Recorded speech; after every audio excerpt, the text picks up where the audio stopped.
जिन्होंने उसको तैयार किया था, इंडिया अलायंस को तैयार किया, सबसे पहले वही उस पर से उतर के भागे। ममता बनर्जी भी फुर्र हो गई, निकल ली गठबंधन से। हाँ, देश के लिए है, प्रदेश के लिए नहीं है, फलाना है, ढिमाका है।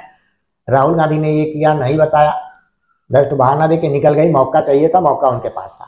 केजरीवाल साहब भी नाव पर से अपना सामान वामान समेट के बैठे हैं, बस मौका ढूंढ रहे हैं, कुछ मौका मिले, वो भी भागे तैयारी में है। कह रहे हैं कि अब राष्ट्रीय लोकदल भी छिटक गया है इंडिया अलायंस से, वो भी बीजेपी के साथ, या यूं कहें कि एनडीए गठबंधन में जाने के लिए व्याकुल है। समझौता हो गया है, बस आधिकारिक ऐलान होना बाकी है। ये बहुत बड़ा दिन है, मेरे लिए भावुक पल है, ये यादगार पल है, स्मरणीय है। मैं भारत की महामहिम राष्ट्रपति जी को, भारत सरकार को और विशेष तौर पर प्रधानमंत्री नरेंद्र मोदी जी को, क्योंकि उनके विजन का हिस्सा है जो उन्होंने निर्णय लिया, भारत रत्न से नवाजा है। 3 अवार्ड दिए गए हैं, खासतौर से चौधरी चरण सिंह जी को जो सम्मानित किया है। बहुत बड़ा संदेश पूरे देश में गया है। देश की भावनाएं इस सरकार के इस फैसले से जुड़ी हैं और ये साबित किया है मोदी जी ने कि वो देश की मूल भावना और चरित्र को बेखूबी समझते हैं और जानते हैं। नमस्कार दोस्तों, आप देख रहे हैं राइट विंग, मैं हूं आपके साथ अखिलेश द्विवेदी। दोस्तों, इंडिया अलायंस की डूबती नाव को देखकर उस पर सवार दलों में उस पर से कूदने को लेकर लगातार होड़ मची हुई है। कौन कितनी जल्दी उस पर से कूद जाए। अब देखिए ना, अगर नीतीश कुमार, अरे पलटू राम नीतीश कुमार की बात की जाए तो जिन्होंने उसको तैयार किया था, इंडिया अलायंस को तैयार किया, सबसे पहले वही उस पर से उतर के भागे। उनके भागने से वो जो नाव थी इंडिया अलायंस की, वो उसका संतुलन बिगड़ गया, इधर उधर डोले मारने लगी।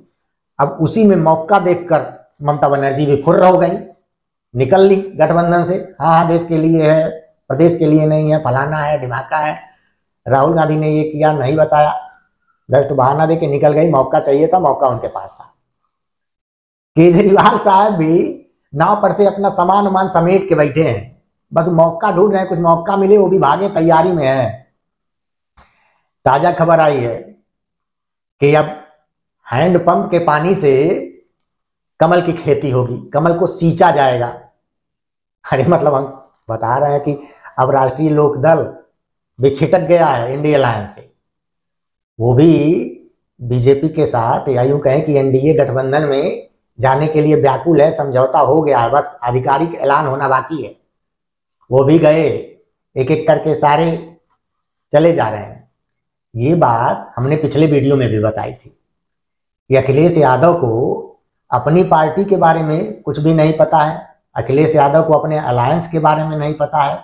उत्तर प्रदेश में अपने पार्टनर के बारे में नहीं पता है कि जयंत चौधरी 2024 लोकसभा चुनाव तक इनके पार्टनर रहेंगे, एनडीए अलायंस में रहेंगे कि नहीं रहेंगे। और देखिए वो दिन आ गया, जयंत चौधरी ने गच्चा दे दिया, तैयार हो गए। आप भाजपा के साथ हाथ मिला रहे हैं। देखिए कोई कसर रहती है, आज मैं किस मुंह से इनकार करूं आपके सवाल जो आपने बात पूछा। दोस्तों, पिछले दिनों अखिलेश यादव ने जयंत चौधरी को, मतलब राष्ट्रीय लोकदल को 7 लोकसभा सीटें देने का ऐलान कर दिया कि हम 7 लोकसभा सीटें जयंत चौधरी के लिए छोड़ रहे हैं। बात वहीं से गड़बड़ाई है। अब अखिलेश यादव ये चाह रहे थे कि जो लोग बता रहे हैं उसके हिसाब से कि 7 सीटें दे रहे थे, उसमें से 3 सीटों पर राष्ट्रीय लोकदल के निशान पर अपने कैंडिडेट को चुनाव लड़वाना चाह रहे थे। और यही बात जयंत चौधरी को खटक रही थी, ये कौन सा ऐलान है। तो जयंत चौधरी ने चुपचाप बीजेपी के साथ मीटिंग की। बीजेपी के बताया जा रहा था कि जो पीयूष गोयल हैं, उन्होंने मध्यस्थता की और बीजेपी के साथ उनकी सेटिंग हो गई। लेकिन थोड़ा एक गलत मामला हो या सीटें तो आरएलडी के खाते मारी, उम्मीदवार समाजवादी के खड़े हो रहे, तो इसमें कहीं ना कहीं लोकदल में आपस में विवाद हुआ इस बात को लेकर, और इन्हीं बातों को लेकर कहीं ना कहीं गठबंधन टूटने के कगार पर है और जनता की मजबूरी है अपने नेता के पीछे रहना। 7 सीटें जो अखिलेश दे रहे थे उनको उन्होंने लेने से मना कर दिया, और 4 सीटें जो बीजेपी दे रही थी, मतलब 4 सीटें मथुरा की, कैराना की, बागपत की, अमरोहा की, इन 4 सीटों पर जयंत चौधरी राजी हो गए हैं। अब दोस्तों, जिसको राजनीति की, पश्चिमी उत्तर प्रदेश की राजनीति की थोड़ी सी भी समझ है, वो एक बात तो अच्छे से जानता होगा कि पश्चिमी उत्तर प्रदेश में और खासकर मुजफ्फरनगर, कैराना, शामली वाले बेल्ट में सपा का वोट बैंक बहुत कम है। और खासकर 2013 के बाद जो वहां का जाट समुदाय है वो तो सपा से बहुत नाराज है, क्योंकि वो जो दंगे हुए थे हिंदू और मुस्लिम के बीच में, अखिलेश यादव के शासनकाल में ही वो दंगे हुए थे, और उसकी टीस अभी वहां जाटों में और हिंदू समुदाय में अभी भी भरी पड़ी है, वो भूल नहीं पाया है। तो जयंत चौधरी भी इस बात को समझ रहे थे। जयंत चौधरी को इसका अनुमान था कि 7 नहीं 10 सीट पे लड़ेंगे तब भी हार जाएंगे, तो उन्होंने उस माहौल को समझा और देश को मोदीमय होते हुए जो माहौल बन रहा है उसको समझा।